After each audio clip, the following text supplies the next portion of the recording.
Hey guys, I got a great question. A guy came up to me in the gym who's seen photos from my Facebook about with like empty tubs of Ben and Jerry's and different tubs of ice cream that had been emptied. And he asked, he was like, "Did you just take somebody else's ice cream and take a photo of it?" And I was like, "No, I ate them myself. I love ice cream and I love chocolate." But he was laughing. He was like, "I don't actually." He goes, "How do you?" He goes, "I don't really believe you." He goes, "You stay really lean." He goes, How are you able to eat ice cream and eat chocolate?" So what I'm going to do is this video is going to share with you the tips and secrets that I use so that you can eat chocolate and eat ice cream and probably even lose body fat by doing it. There's a couple of things you need to understand. Firstly, that the things that your body understands are food, things like glucose, sugar, saturated fat, all these things that have a bad name, at least your body recognizes what they are. So the foods that you cheat with are absolutely key. The following tips I'm going to give work for things like ice cream and chocolate and roast dinners and foods you've made yourself because your body recognizes what they are. This does not work for things like trans fats, hydrogenated oils, or fast food. Basically what happens, your body's got like its main go-to energy sources, which is like your glucose is number one, then your glycogen, which is like your stored carbohydrates, and then your body fat. Basically what happens with when you eat chocolate and ice cream and things that convert to glucose, they go straight to the front of the queue. So if you have a hard training session either side of your cheat, you'll use and utilize those calories and carbohydrates for fuel. Trans fats and hydrogenated oils go to the very, very back of the queue. Okay, so now you've got your glucose, glycogen, body fat, hydrogenated oils, and trans fats. They go to the very, very back. So at least when you're cheating with things like ice cream and chocolate, it'll go to the front of the queue. So the keys to being able to eat those foods and not have them have any detrimental effect on your physique is timing of them around your training sessions. What I would always do is pick your two hardest training sessions of the week. So for me, it's legs and normally a CrossFit workout. So if I'm having my cheat on a Saturday, which is normally like ice cream or a tub of Ben and Jerry's or something to that effect, I'll do legs on Saturday. I'll have my cheat in the evening as my last meal, and then the next morning, I'll get up in the morning and I'll do a CrossFit or a fasted high intensity cardio session, so that my body's burning through the glucose that's been converted overnight. Particularly things that have sugary, because glucose will fill into your system pretty quickly. So you can use that the next day you train. Like if you're somebody that's been dieting really hard and then you have an ice cream or have a chocolate, whatever it is, and you feel all this energy, it's because your body's been kind of starved for glucose during the week.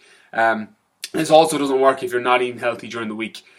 If you're eating really, really clean, and your carbohydrates are in check, they're based around training, your calories are around your maintenance or just above if you're bulking or just below if you're cutting, and you're eating really, really clean and training really hard during the week.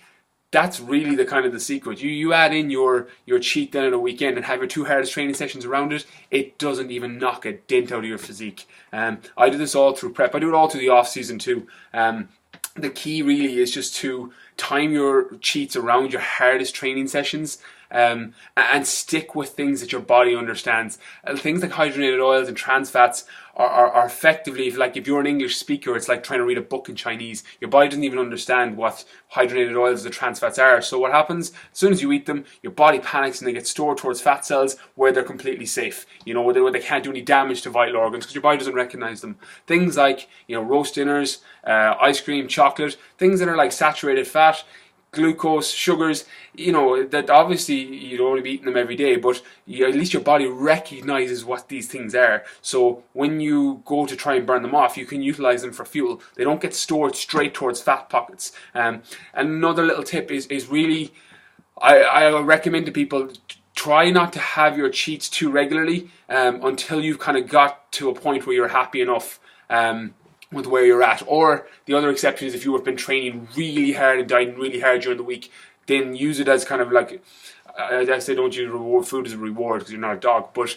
it does work as a little bit of a treat at the end of the week. If you're like, well, I killed all my training sessions and I did amazing with my diet, I deserve this now, I'm going to have this meal, or whatever it is, and it just tends to keep you sane. But the other thing is, if you're not training that hard and you're not dieting that hard, probably consider getting the physique you're happy with first and then adding in your cheats. That would be my advice to you. So really, choose good foods, stick with ice cream, chocolates, roast dinners, things you make yourself, oven baked food, and stay away from hydrogenated oils, hydrogenated fats, trans fats, fast food, McDonald's, Supermax, all of that, you know, no point putting it. It's going to go to the back of the queue. I know for me, the biggest thing the biggest mistake I made when I first started training was eating those foods. And I couldn't shift fat pockets from my stomach, and it didn't matter how hard I dieted during the week, they never left. Whereas now they never come back, because I use my cheats really effectively and really strategically during the week.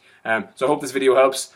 Please like and share the page, and share the video with anybody who's looking to have some ice cream or chocolate during the week and actually lose body fat by doing it.